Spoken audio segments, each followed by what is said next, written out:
मंगलाचरण। नमो हरिहंतारं नमो सिद्धारं नमो वायरियाडं नमो वज्रायाडं नमो लोये सब्साहुडं नमः समय साराय स्वानुभूत्या चकासिते चित स्वभावाय भावाय सर्वभावान्तरच्छिदे अनंत धर्मणस्तत्वं पश्यन्ति प्रत्यगात्मना अनेकान्तमयी मूर्ति नित्यमेव प्रकाशतां वन्दे तु सर्वसिद्धे द्वे चलमणोभवं गतिं पत्ते वोक्षामि समय पाहुड मृणमो शुद्ध केवली भड़िदम्। आत्मज्ञान ही ज्ञान है शेष सभी अज्ञान विश्व शांति का मूल है वीतराग विज्ञान वीतराग विज्ञान ही तीन लोक में सार वीतराग विज्ञान का घर घर हो प्रसार। आज अक्षय तृतीया का महापर्व है। सभी लोगों को अक्षय तृतीया पर्व की बहुत बहुत शुभकामनाएं। हम सभी भी शीघ्र की शीघ्र अतीन्द्रिय आनंद का आहार ग्रहण करें, अपने अक्षय स्वरूप को पहचानें, अपने चैतन्य स्वरूप में रमणता करें। ऐसी आज के दिन अपने को भावना करनी चाहिए, है ना। अब देखिए पृष्ठ क्रमांक 119 अपना ये पैरा पूरा हो गया है। इसके नीचे 5-4 लाइनें हैं पुस्तक में, बहुत सुंदर हैं। द्रव्य दृष्टि जनेश्वर पृष्ठ 183 नंबर में से लाइनें ली गई हैं, बहुत सुंदर हैं। क्या कहते हैं देखिए, तेरा स्वभाव परमानंद स्वरूप ही है, ध्रुव सत है, परंतु राग के प्रेम में परमानंद स्वरूप को ठोकर लगती है। क्या कह रहे हैं पूज्य गुरुदेव श्री कि मेरा स्वभाव कैसा है, मेरी असली पहचान कैसी है, तो मैं परमानंद स्वरूप हूँ। मेरे में कहीं तक दूर दूर तक दुख का कोई कारण मौजूद नहीं है। मैं तो सुख स्वरूप ही हूँ, मैं सुखमय ही हूँ। दुख का कोई कारण मेरे में नहीं है, परम आनंद में हूँ। मैं ध्रुव हूँ। ध्रुव का मतलब क्या है? मेरा कभी नाश नहीं होगा, मैं सदा काल रहूंगा, मेरा कभी मरण नहीं होगा, मेरी कभी मौत नहीं होगी और मेरे में कोई परिवर्तन नहीं होगा। जो कुछ परिवर्तन हो रहा है वो पर द्रव्य पर भावों में हो रहा है। मैं तो एक अखंड त्रिकाली ध्रुव हूँ, ऐसा मेरा स्वभाव है। अब देखो क्या कहते हैं, ऐसा होने पर फिर कोई प्रश्न करे कि जब ऐसा हूं मैं तो फिर दुख क्यों है, तो वो कहते हैं राग के प्रेम के कारण। तुझे चैतन्य स्वरूप होकर जड़ पदार्थ से प्रेम है, बस इसलिए दुखी हो रहा है। हल में है कि नहीं है? तेरे दुख का कारण कुछ है नहीं, तू तो स्वयं आनंद स्वरूप है, लेकिन तू उद्गल के राग में ऐसा फंसा पड़ा हुआ है कि तू अपने परमानंद स्वरूप को भूल गया। देखो वर्तमान में हमारी और आपकी स्थिति है क्या? हमने कई दफे स्वाध्याय में चर्चा आई होगी कि भाई जीव जब आनंद स्वरूप है, जब मैं अतीन्द्रिय आनंद वाला हूँ, जब मेरे में कोई दुख नहीं है, तो फिर इतना दुख चल क्यों रहा है? ख्याल में है कि नहीं है? इसका उत्तर अपन ने कई बार दिया ना, किंतु पर सत्ता में प्रतिबद्ध। हम हैं तो चैतन्य, हम हैं तो आत्मा, लेकिन कभी अपने को आत्मा नहीं माना, कभी अपने को चैतन्य नहीं माना, कभी अपने को ज्ञान स्वभाव वाला नहीं माना। हमेशा जिस पर्याय में गए, शरीर रूप अपने को माना, राग रूप अपने को माना, संयोग रूप अपने को माना। तो इससे क्या हुआ कि जैसे वो उदाहरण सबको याद है ना कि करोड़ों रुपए का मालिक वो रिक्शा वाला, हाल में है कि नहीं है, करोड़पति है ना वो, लेकिन वो स्वीकार नहीं करता, उसको अपनी वर्तमान दशा देखकर ऐसा भरोसा नहीं आता है कि मैं करोड़पति कैसे हो सकता हूँ। क्यों? करोड़पति का लक्षण क्या समझता है वो? करोड़पति का लक्षण क्या समझता है कि जो करोड़पति होता है उनके तो महल होते हैं, गाड़ियां होती हैं, अच्छे कपड़े होते हैं, अच्छा सब व्यवस्थाएं होती हैं, है ना। और मैं रोड पे रिक्शा चलाता हूँ, फटे पुराने कपड़े पहनता हूँ, कल के खाने का ठिकाना नहीं है, मैं करोड़पति कैसे हो सकता हूँ? ख्याल में आया कि नहीं आया? ऐसे ही इस जीव राजा को, माने हम सबको, मिथ्या दृष्टि जीव को आचार्य कहते हैं जीव राजा है। ये चैतन्य के आनंद से अरबपति है, सुख से भरा पड़ा हुआ है। ख्याल में है कि नहीं आया? फिर प्रश्न है कि महाराज जब ये ऐसा है तो ये दुखी क्यों है? तो कहते हैं इसको भरोसा नहीं है। इसे जब हम कहते हैं कि भगवान है, तू चैतन्य है, तू अतीन्द्रिय सुख का पिटारा है, तू अतीन्द्रिय सुख की खान है, तू गायक है, तो ये कहता है ये सब बातें झूठी हैं। अगर हम भगवान होते तो हम क्या ये रूढ़ी के पीछे भाग रहे होते? क्या हम भगवान होते तो शरीर सड़े शरीर बड़े शरीर में रह रहे होते? इस शरीर राग द्वेष की बैतरणी में बह रहे होते? क्योंकि उसकी दृष्टि अज्ञानी मिथ्या दृष्टि थी। भगवान माने क्या दिखाई देता है? बोलो, भगवान माने हमें क्या दिखाई देता है? जो हम मंदिर में बैठे हुए देखते हैं ना, वो जिन मंदिर में जिन प्रतिमा को हमें भगवान माने वो दिखाई देता है। और गलती हमारी भी ज्यादा नहीं है, हमारी पढ़ाई भी ऐसी हुई कि मंदिर में बैठे जी भगवान है और तुम इंसान हो। ख्याल में है कि नहीं आया? और इनने ऐसे ऐसे किया कि भगवान बन गए। ये तो पूज्य गुरुदेव श्री हुए जिन्होंने हर जीव को भगवान बताया।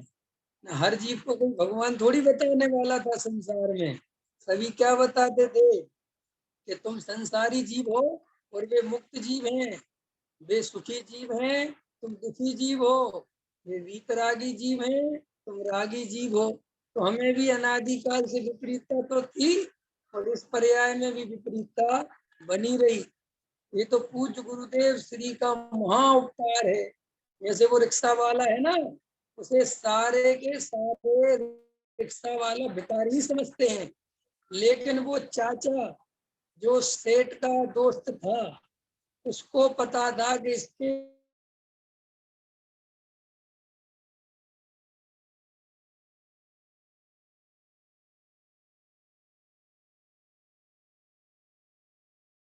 नहीं आया। ये बात कौन जानता था? वो सेठ का दोस्त जानता था। तो अब वो सेठ का दोस्त उसको समझा रहा है। क्या समझा रहा है? कि भाई तू करोड़पति है, तेरे करोड़ों रुपए बैंक में जमा है, तेरे करोड़ों रुपए बैंक में जमा है। कल में है कि नहीं आया? तो वो क्या कहता है? उस रिक्शे वाले की भी गलती देखोगे तो कम है, क्योंकि से सारी दुनिया तो भिखारी कहती है, रिक्शा वाला कहती है। अब हजारों आदमी जो उसे कहते हैं और उसे भी अपनी हालत देख के वैसे ही लगता है। अब उसमें से एक आदमी आके ये कहता है कि नहीं, तू करोड़पति है, तू अरबपति है, तू वहां जाके अपना पैसा ले, तेरी कोई कमी नहीं है। तो वो ऐसा मानता है कि ये मेरा मजाक बनाते हैं। ख्याल में आया कि नहीं आया? क्यों? क्योंकि उसको सारी दुनिया ही समझाने वाली है और खुद को भी ऐसी श्रद्धा है। ऐसे ही जीव को माने मुझे अनादिकाल से प्राप्त पर्याय में तन्मय पना चल रहा है। मैं अपने को शरीर संयोग वाला दीनहीन रागादि विकारी भावों वाला मानता आया हूँ। और मुझे जब जब जहाँ जहाँ जन्म मिला वहां पर भी यही सब कहने वाले मिले कि तू रागी है, तू पापी है, तू ये है, तू वो है, तू संसारी है। समझे? अब वहां पर कोई ज्ञानी महात्मा धर्मात्मा पुरुष हुए जिन्होंने ये घोषणा करी कि तू जीव राजा है, तू चैतन्य राजा है, तू कारण परमात्मा है, तू भगवान है। ख्याल में आया कि नहीं आया? पूज्य गुरुदेव श्री आत्मा कह के संबोधन नहीं करते थे जीव को, भगवान आत्मा। क्या कहते थे? भगवान आत्मा। तो पूज्य गुरुदेव श्री से किसी ने प्रश्न किया कि आप आत्मा को आत्मा क्यों नहीं कहते, भगवान आत्मा क्यों कहते हो? तो वो कहते थे भगवान है। क्या कहते थे? भगवान है, स्वीकार नहीं करता। इसलिए मैं तो डुगडुगी बजाता हूँ कि सब जीवों को भगवान आत्मा कहकर बुलाता हूँ कि किसी जीव की होनहार भली होगी तो वो ये बात समझेगा, स्वीकार करेगा और खोज करेगा। नहीं समझ में आया?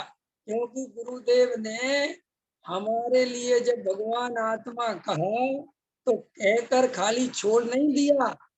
उन्होंने कहा कि ये बात मैं नहीं कह रहा हूँ, ये बात आचार्य कुंद कुंद देव ने कही है।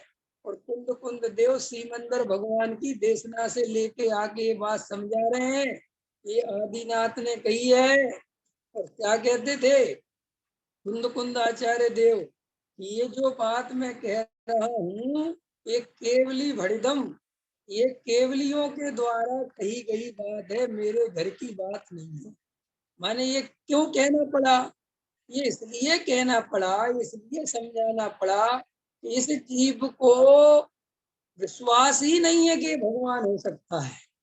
इसलिए केवली भगवान की दुहाई दी, केवली भगवान की प्रमाणिकता दी कि भाई तू हम पे विश्वास मत कर, लेकिन तू मंदिर में जिन केवली भगवान की पूजा करता है, जिनकी श्रद्धा से भक्ति करता है, जिनको बार बार नमस्कार करता है, उन जिनेंद्र भगवान ने तुझे भगवान कह के बुलाया है, भगवान कह के जगाया है। तू जाग। समझ में आया कि नहीं आया? तो गुरुदेव कहते थे भगवान आत्मा। तो हम सब की जिनकी होनहार भली है उनको तो स्वीकार हो गया कि मैं भगवान हूँ। करके साहब वो रिक्शे वाले को कहा कि देख बेटा, मैं इस उम्र में झूठ क्यों बोलूंगा, और तू मुझे अगर थोड़ा बहुत जानता है, जब तू छोटा था तेरे पिताजी मेरे अच्छे दोस्त हुआ करते थे, और तेरे पिताजी ये बात मुझे बता गए थे कि जब मेरा बेटा इस लायक हो जाए तब उसे ये रहस्य बता देना, क्योंकि अगर तू छोटे में तुझे बता देते, नहीं समझ में आया है, तो तू सब बेकार कर देता पैसा। और वो उसका जो बंद था, जो उसकी एफडी थी, वो इतने साल बाद खुलनी थी, तो तुझे बता के भी कोई फायदा नहीं था, और बता देते तो तू रिक्शा भी नहीं चला पाता। तो आचार्य भगवंत कहते हैं कि भाई ये जो भगवान आत्मा है कि साहब हमें पहले क्यों नहीं बताया? तो गुस्सा मत कर, जब सुनने मिल गई तभी खुश हो जा कि मैं जीव राजा हूँ, मैं चैतन्य हूँ, मैं अनादि अनंत हूँ, मैं ज्ञान स्वभावी हूँ, मैं राग स्वभावी नहीं हूँ, मैं कर्म स्वभावी नहीं हूँ, मैं जड़ स्वभावी नहीं हूँ, मैं ज्ञान स्वभावी हूँ। ऐसी आचार्य अपने से घोषणा करते कि नहीं करते हैं? तो आचार्य कहते भाई विश्वास तो कर मेरी बात का, हम जो तुझे समझा रहे हैं। तो क्या कह रहे, समझ में आ रही कि नहीं आ रही कि मैं भगवान हूँ, कारण परमात्मा हूँ, कि मुझे कारण परमात्मा बनना है? बोलो, मैं भगवान हूँ कि मुझे भगवान बनना है? भगवान हूँ। सुनो सुनो, भगवान हूँ कि पर्याय में, कि पर्याय की चिंता तुम छोड़ो, तुम ये स्वीकार करोगे तो पर्याय में भगवान बनोगे। नहीं समझ में आया? लोगों को क्या समझ में आता है कि पहले रागादि विकारी भाव हटेंगे तब भगवान बनेंगे। समझो, रागादि विकारी भाव बाद में हटेंगे, उससे भिन्न ज्ञायक पहले स्वीकार करना पड़ेगा। नहीं समझ में आई बात? समझ में आ रही कि नहीं आ रही? ज्ञानी और अज्ञानी में क्या अंतर है? क्या अंतर है ज्ञानी और अज्ञानी में? तो आचार्य कुंद कुंद देव कहते हैं कि अज्ञानी जीव अनादि बंध पर्याय में एकत्व के कारण क्या करता है? अनादि बंध पर्याय समझते हो? ये जो शरीर और ये जो आत्मा का जो बंध चल रहा है ना, अनादि काल से शरीर एक के बाद एक मिलते जा रहे हैं, इनका जो असमान जाति पर्याय में जो बंध चल रहा है, अज्ञानी जीव इसे एक मानता है। क्या मानता है? अज्ञानी जीव क्या मानता है कि ये शरीर और आत्मा जुदे जुदे नहीं हैं, एक हैं। तो क्या कहते हैं आचार्य देव? कहते हैं कि शरीर और आत्मा के एकत्व से, शब्द क्या डालते हैं? स्व और पर का विभाग नहीं कर पाने के कारण। क्या क्या समझाते हैं आचार्य? स्व और पर का विभाग नहीं कर पाने के कारण उनके एकत्व ज्ञान से, एकत्व के श्रद्धान से और एकत्व की परिणति से। क्या शब्द तीन समझ में आया? एकत्व का ज्ञान, एकत्व की श्रद्धा और एकत्व की परिणति। इससे खड़ा हो गया मिथ्या दर्शन, मिथ्या ज्ञान और मिथ्याचार। ठीक है। तो आचार्य कहते हैं अज्ञानी जीव के अनादि काल से स्वपर का विभाग नहीं जानने के कारण पर में ही एकत्व, शरीर संयोगों में और आत्मा का मिली जुली अवस्था में एकत्व होने के कारण मिथ्या दर्शन, मिथ्या ज्ञान और मिथ्या चारित्र सदियों से चला आ रहा है। किसाब और ज्ञानी के स्वपर का विभाग होने के कारण ज्ञानी ने क्या किया? स्व और पर का विभाग कर लिया। कैसे विभाग किया? कि उसने वेद ज्ञान के अभ्यास से, कैसे शब्द डाले आचार्यों ने? वेद ज्ञान के अभ्यास से। कि कैसे वेद ज्ञान किया? कि स्व लक्षणों को और पर लक्षणों को निर्धारित करके। क्या दिनेश जी? स्व लक्षणों को और पर लक्षणों को निर्धारित करके कि जीव का लक्षण क्या है? जीव का लक्षण ज्ञान दर्शन है। जीव का लक्षण क्या है सुनीता जी? जानना, देखना। और शरीर का लक्षण क्या है? शरीर का लक्षण क्या है? स्पर्श, रस, गंध, वर्ण। ये किसके लक्षण है? ये पुद्गल के।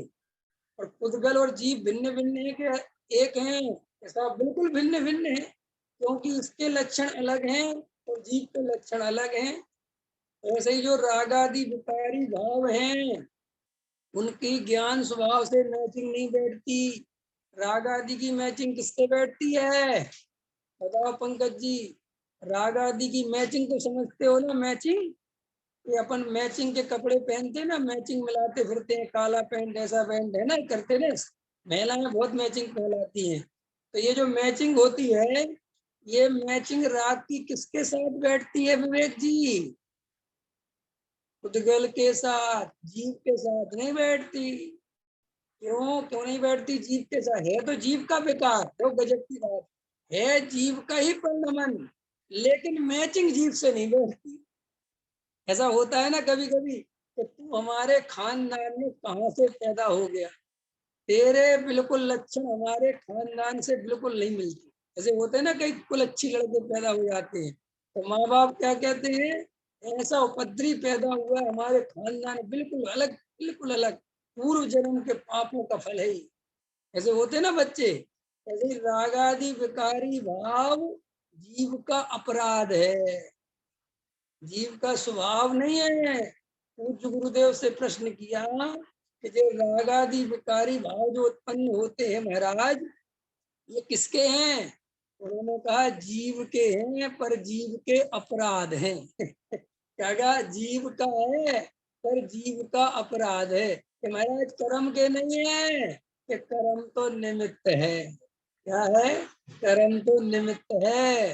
कर्म राग आदि विकारी भाव नहीं करता। राग आदि विकारी भाव रूप तो एक समय की पर्यायी होती है, और वो पर्याय कहाँ से आती है? जीव में से ही आती है। लेकिन उस पर्याय को पर के खाते में क्यों डाला?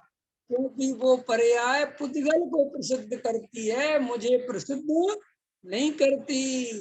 राग जब भी होता है तो पुद्गल के लक्ष्य से होता है। अच्छा बताओ पंकज जी, राग आत्मा के लक्ष्य से होता है कि पुद्गल के लक्ष्य से होता है प्रवीण जी? अरे प्रवीण जी आप कुछ मत लिखा करो, कुछ नहीं है। हाँ हाँ, आप मत लिखा करो। आप लिखना बिखना हो तो सुना सुना करो दोबारा एक बार क्वेश्चन, तब लिखा करो। अभी तो मग्न होके सुना करो। कुछ नहीं है, सब लिखते लिखते जीवन चला जाएगा। हमने भी खूब डायरिया भरी, हम भी पढ़ते थे जब, इतनी डायरी लिखी होगी मैंने, कुछ नहीं। स्वानुभव ही काम आता है। आत्मानुभव ही काम आता है। ये डायरियों में लिखे हुए सब पड़े रह जाएंगे। और लिखने का भाव विशेष बने तो सुबह प्रवचन में द्वारा मेहनत किया करो और अच्छे पॉइंट्स लिखा करो और मुझे भेजा करो।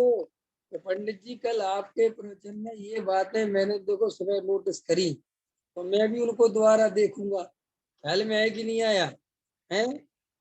जैसे वो उसका निषेध नहीं, लेकिन अभी आनंद ले लो। क्या पता अभी आप कलम चलाओगे और यहाँ से तीर निकल जाएगा, और तीर चूक गया तो चूक जाएगा कि नहीं। हाँ, तो क्या कहा, रागादि विकारी भाव किसके लक्ष्य से होते हैं? आत्मा के लक्ष्य से होते हैं क्या? बताओ प्रमोद जी। अरे किसके लक्ष्य से होते हैं? कोई सा राग बताओ जो आत्मा के लक्ष्य से होता हो। चलो तुम्हें छूट दी मैंने, कोई सा राग बताओ, बढ़िया से बढ़िया, उत्कृष्ट उत्कृष्ट शुभ राग, ऐसा शुभ राग कि जिसकी प्रशंसा समझ लो सारा जगत करता हो। अरे मुनि बनने का राग, और बोलो, इससे बढ़िया तो कोई नहीं होता। श्री गुरु कहते हैं कि आत्मा के लक्ष्य से राग उत्पन्न नहीं होता। ख्याल में आया कि नहीं आया? आत्मा के लक्ष्य समझ गए? जब जब दृष्टि बाहर में जाएगी तो राग उत्पन्न होगा। ख्याल में आया कि नहीं आया? देखो क्या गजब, ऐसा गुरुदेव की बातें ही कुछ निराली है। ख्याल में आया कि नहीं आया? गुरुदेव से पूछा कि आचार्य कुंद कुंद देव 28 मूल गुणों का पालन करते थे कि नहीं करते थे? तो बोलो दिनेश जी, गुरुदेव ने क्या उत्तर दिया होगा? गुरुदेव का उत्तर देखो क्या है। कौन कहता है आचार्य कुंद कुंद देव 28 मूल गुणों का पालन करते थे? आचार्य कुंद कुंद देव तो 28 मूल गुण के जो विकल्प आते थे उसको जानते थे। ख्याल में आया कि नहीं आया? क्या पालन करना तो बहुत दूर की बात है, 28 मूल गुण के जो विकल्प आते थे उस विकल्प के भी करता नहीं थे। ऐसा नहीं मानते तो क्रिया के करता तो थे ही नहीं, वो तो कभी तीन काल में संभव ही नहीं। लेकिन जो आहार लेने का विकल्प आ रहा है, क्रिया समिति पूर्वक चलने का भाव आ रहा है, भाषा समिति पूर्वक बोलने का भाव आ रहा है, ये सब भाव भी जानते थे, इन भावों के कर्ता नहीं बनते थे। ये है अध्यात्म, ये है स्वरूप की रमणता, ये है असली वैभव, ये है मूल तत्व, ये है अतीन्द्रिय आनंद के झरोखे। समझ में आ गई नहीं समझ में आई? अरे जहाँ मोक्ष तत्व से भी भिन्न ज्ञायक की बात चलती हो, क्या कहते हैं? मोक्ष तत्व से भी भिन्न ज्ञायक भगवान आत्मा की बात चलती हो, वहां ये शुभ भाव की बात ही क्या करना। कि शुभ भाव मैंने किए कि नहीं किए? पंकज जी किसने किए शुभ भाव? हैं? अरे साहब क्या बात करते हो, सुनो, वापस पहुंचो वहीं। रागादि कहाँ से उत्पन्न हुआ? उद्गल के लक्ष्य से कि आत्मा के लक्ष्य से? उद्गल के लक्ष्य से। तो उसकी मैचिंग किससे मिलती है? उद्गल से। तो जो जिसको प्रसिद्ध करे वो उसका। न्याय क्या कहता है, तर्क क्या कहता है, युक्ति क्या कहती है? मेरे घर में पैदा होने से कोई चीज मेरी नहीं हो जाती। अगर वो मेरी प्रसिद्धि नहीं करती तो वो मेरी किस बात की? बोलो, लोक में भी यही न्याय चलता है कि नहीं चलता है? अरे भाई मेरे घर में बेटा पैदा हुआ और वो कहे मैं तो पड़ोसी का बेटा हूँ, तो तुम क्या करोगे? कहोगे निकल यहाँ से बाहर जा, तो पड़ोसी कैसे, पड़ोसी घर में पहुंच। समझ में आया कि नहीं आया? अपनी प्रसिद्धि करे। मेरा बेटा से पूछेंगे कि तुम्हारे पिताजी का नाम क्या है, तो मेरा नाम लेगा कि किसी और का नाम लेगा? ये मेरा नाम लेगा। और अगर किसी और का नाम ले तो ये कैसा बेटा हुआ, काय का बेटा हुआ, भगाओ इधर से। ऐसे ही आचार्य कहते हैं कि ये रागादि विकारी भाव किसका नाम लेते हैं? चेतन का क्या पुद्गल का? पुद्गल का।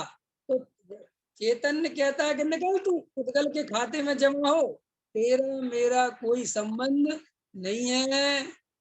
लेकिन अज्ञानी कहता है कि हुआ तो मेरे यही उत्पन्न है, तो अज्ञानी उसको पकड़ के रखता है। और जो राग उद्गल को प्रसिद्ध करेगा, ऐसे राग को जो अपना मानेगा, उसे दुख मिलेगा कि सुख मिलेगा? बोलो। आतंकवादी बेटे को जो अपना बेटा मानेगा और घोषणा करेगा मेरा है, तो पुलिस वाले क्या करेंगे कि तुम भी चलो साथ में। अंदर समझ में आया? अगर किसी का लड़का देशद्रोही हो जाए तो माँ बाप को लिखित रूप से देना पड़ता है प्रशासन में, इससे हमारा दूर दूर तक कोई संबंध नहीं है, और वो हमें अब ना मिलता है, न हमसे कांटेक्ट करता है, न किसी प्रकार की बातचीत करता है। समझ में आया कि नहीं आया? अगर वो छुप छुप के घर में आता हो और रहता हो, तो पिता ये बात छुपाता है, तो फिर सरकार सजा देती है कि नहीं देती? ऐसे ही आचार्य कहते हैं कि अगर तुम रागादि विकारी भावों को अपना स्वरूप मानोगे, क्या क्या मैंने, रागादि विकारी भावों को अपना स्वरूप मानोगे और ऊपर ऊपर से कहते रहोगे राग से मेरा कोई संबंध नहीं है, मैं तो राग से न्यारा हूँ, राग से मेरी कोई बात नहीं होती है, राग तो मुझे कभी दिखता ही नहीं, और राग को छुपा रखा है अंदर। छुपा रखा है माने, छुपा रखा है माने प्रमोद जी, राग में ही एकत्व कर रखा है। ख्याल में आ रहा है प्रवीण जी? राग में ही एकत्व कर रखा है। संजय जी समझ में आ रहा है कि नहीं आ रहा है? नहीं समझ में आ रहा कि नहीं आ रहा?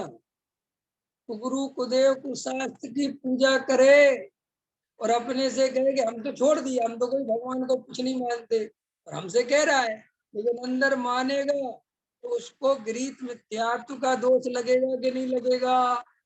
नहीं समझ में आया? हम आपसे झूठ बोल रहे साहब, हमने कुछ नहीं किया, हमारा कोई मतलब, अंदर हमारा कभी दुख तो मिलेगा। आचार्य कहते हैं कि बहुत से जीव अध्यात्म शास्त्रों को सुन के ये कहना सीख जाते हैं कि रागादि विकारी भाव मेरा नहीं है, शरीर से मेरा कोई संबंध नहीं है, मैं तो आत्मा हूँ, भगवान हूँ, और अंदर श्रद्धा क्या पड़ी रहती है? कह रहे ये तो निश्चय न का कथन है, राग हम नहीं कर रहे तो कौन कर रहा है? ये राग आखिर मेरी तो परिणति है, इससे ही तो मुझे सब कुछ। बोलो समझ में आया कि नहीं आया? ऐसा हो रहा है कि नहीं?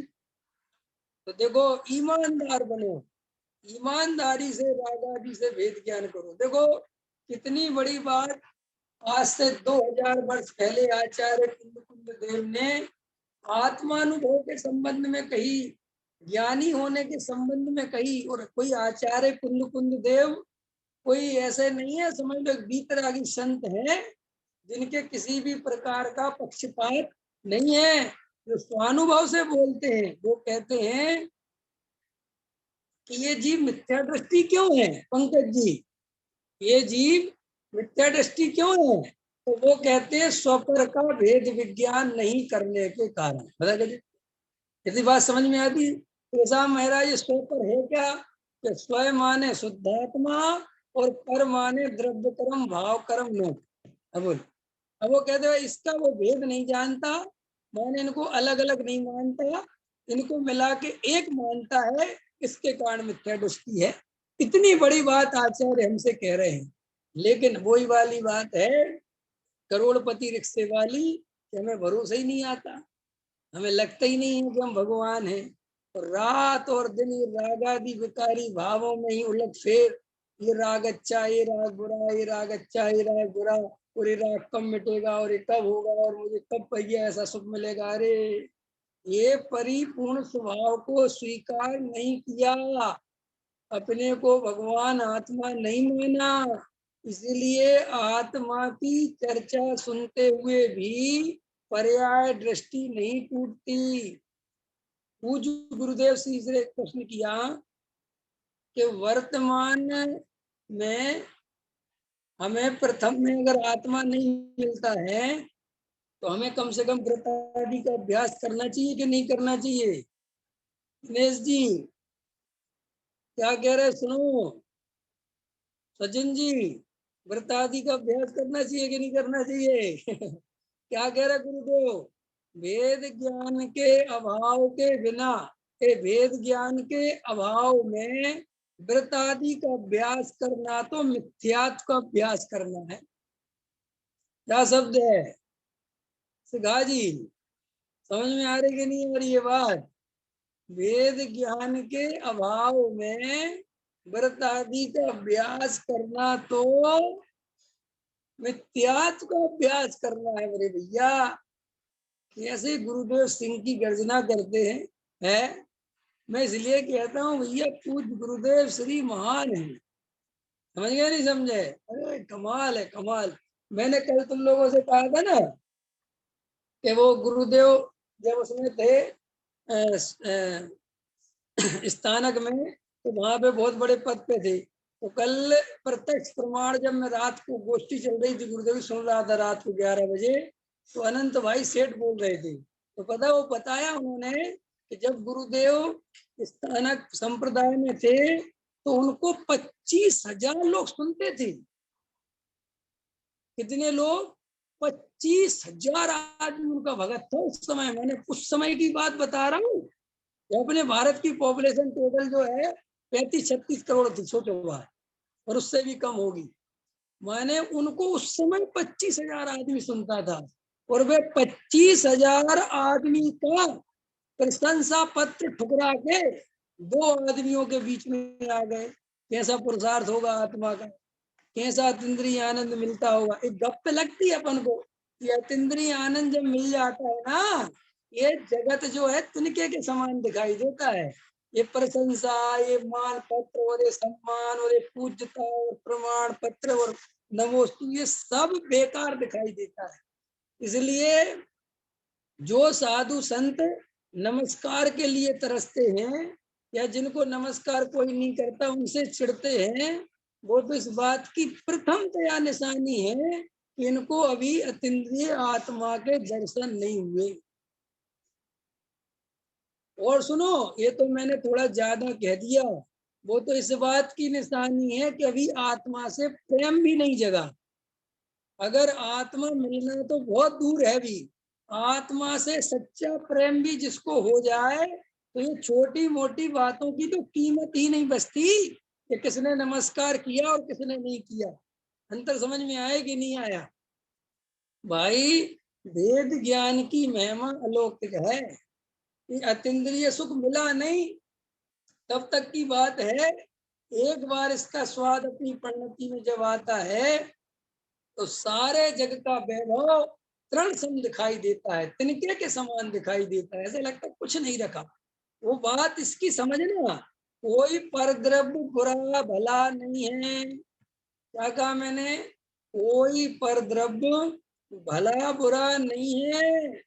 अतीन्द्रिय आनंद मिलने पर द्रव्य में से रस टूट जाता है, रस तोड़ना नहीं पड़ता। और कोई जबरदस्ती रस तोड़ने की कोशिश करता है तो महाकुंठित होता है, दुखी होता है, परेशान होता है। इसलिए जब तक आत्मा का अतीन्द्रिय आनंद नहीं आने, गुरुदेव श्री से कहा कि मुनिराज तो बनना पड़ेगा। ऐसा प्रश्न किया, क्या प्रश्न किया कि मुनिराज तो बनना पड़ेगा ना मोक्ष मार्ग के लिए। मोक्ष जाए तो क्या कहते गुरुदेव? मुनिराज बनना नहीं पड़ता। जब अतीन्द्रिय आनंद भर भर के उछलने लगता है तो मुनि दशा आए बिना रहती नहीं। क्या देख रहे, वाक्य देख रहे? ये तो गुरुदेव श्री का, देखो ये बात समझ लो, ये बात तुम्हें कौन समझा पाएगा बोलो। हम लोग कहते हैं पहले ये करना पड़ेगा, वो करना पड़ेगा, अरे कब से, तो गुरुदेव क्या कह रहे हैं, जब अतीन्द्रिय आनंद उछलने लगता है, भर भर के उछलने लगता है, तो मुनि दशा आए बिना नहीं रहती, मुनि बनना नहीं पड़ता। और मुनि बनना पड़े तो बहुत दुखदाई बात हो गई, तकलीफ दे हो गई ना, कि मुनि बनना पड़ेगा जी, मुनि बनना पड़ेगा। ये अज्ञानी जीव को यही तो मोक्ष मार्ग कठिन लगता है, क्योंकि उसको लगता है मोक्ष मार्ग माने व्रत शील संयम तप अनशन, ये सब करना पड़ेगा, कपड़े उतारने पड़ेंगे, जंगल जाना पड़ेगा, कैसे करना पड़ेगा, ये बहुत कठिन है। भैया ये सब बातें बहिर दृष्टि के कारण दिखाई देती हैं, जिनकी अंतर दृष्टि है उनको ऐसा कुछ भी दिखाई नहीं देता। ख्याल में आया कि नहीं आया? तो चलो अपन कहाँ चल रहे थे, राग आदि किसकी कैटेगरी के हैं, राग आदि किसकी कैटेगरी के हैं, पुद्गल की कैटेगरी, क्योंकि वो पुद्गल का लक्ष्य करते हैं, वो चैतन्य का लक्ष्य नहीं करते। इसलिए द्रव्य कर्म नो कर्म, भाव कर्म नो कर्म में शरीर और संयोग, द्रव्य कर्म में ज्ञान वर्णादि कर्म के उदय, ख्याल में नहीं, और भाव कर्म में राग देश क्रोध मान माया लोभ, ये सब विकारी परिणाम, ये मैं नहीं हूँ, मैं इससे भिन्न, मैं इससे न्यारा चैतन्य तत्व हूँ, ज्ञान तत्व हूँ। तो जानना देखना कारण दिख रहा है संजय भैया, जानने देखने वाले को पहचानने लगे कि नहीं पहचानने लगे, तीन चीजें दिख रही हैं कि नहीं, शरीर दिख रहा है, अंदर जो राग आदि विकारी भाव आते हैं वो भी दिख रहे हैं, और जो उनको जानने वाला ज्ञान है कि देखो ये शरीर है, ये राग है, ये स्वाध्याय चल रहा है, ये सब जानने वाला काम हो रहा है ना, वही आत्मा है। प्रवीण जी समझ में आ रहा कि नहीं आ रहा? हाँ, फिर प्रश्न करो। फिर कहा आचार्य देव ने कि जो रागादि विकारी भावों का कर्ता धर्ता ज्ञानी क्यों नहीं है और अज्ञानी क्यों है, ऐसे समझ में आया कि नहीं आया? रागादि विकारी भाव शरीर संयोग, इनका कर्ता, इनका भोक्ता अज्ञानी है, ज्ञानी क्यों नहीं है प्रमोद जी, ज्ञानी क्यों नहीं है? तो वहां फिर वही उत्तर दिया, स्व पर का विभाग होने के कारण। ज्ञानी को स्व और पर का भेद है, भेद विज्ञान होने के कारण, क्या होने के कारण? भेद विज्ञान। भेद विज्ञान माने क्या? शरीर संयोग और कर्म और कसाय, समझ में आ गया? चलो संयोग से चलें, संयोग शरीर कर्म और कसाय और ज्ञान स्वभावी आत्मा। तो जो ज्ञान स्वभावी आत्मा है वो मैं हूँ, वो मेरा स्वरूप है, वो मेरी संपदा है, वो मेरा अस्तित्व है। और जो संयोग शरीर कर्म और कसाय, ये मेरा स्वरूप नहीं है। इन दोनों के बीच में ज्ञानी को तो है भेद, माने ज्ञानी दोनों को अलग अलग समझ गया, इसलिए वो कर्म का रागादि विकारी भावों का संयोगों का शरीर का कर्ता धर्ता नहीं है। और जो अज्ञानी जीव है उसको ये भेद नहीं है, वो शरीर को कसाय को कर्म को उदय को सबको एक जानता है। ये कर्म का उदय किसको आ रहा है? मुझे आ रहा है। ये तकलीफ किसे हो रही है? ये मुझे हो रही है। ये शरीर किसका है? ये मेरा है। इस शरीर का स्वामी कौन है? मैं हूँ। इस शरीर का ध्यान किसे रखना है? मुझे रखना है। ये शरीर कौन चला रहा है? मैं चला रहा हूँ। ये कसाय कौन कर रहा है? मैं कर रहा हूँ। अंदर समझ में आया? अज्ञानी माने अ माने नहीं, ज्ञान माने ज्ञान। जिसे अपने ज्ञान स्वभाव की खबर नहीं है उसका नाम अज्ञानी। जिसे कर्म की कसाय की शरीर की संयोगों की इनकी ही पहचान है और रात और दिन इनमें ही अपनापन करके बैठता है, उसका नाम अज्ञानी है।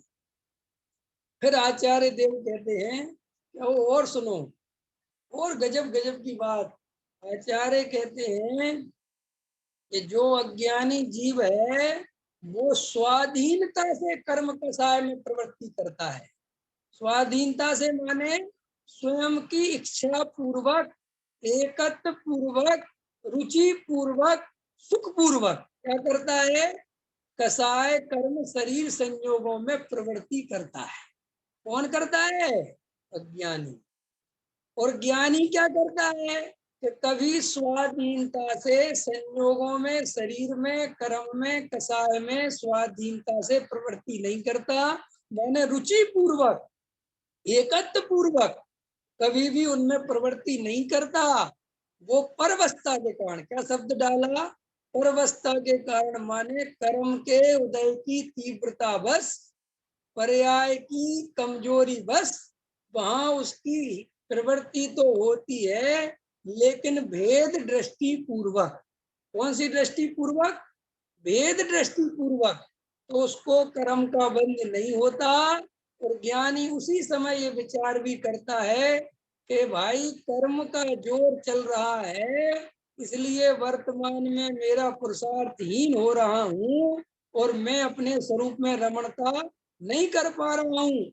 लेकिन आज नहीं तो कल एक कर्म का जोर ढीला पड़ेगा, मेरा पुरुषार्थ चलेगा, अपने स्वरूप में रमणता करूंगा और एक कर्म का समूल नाश करूंगा।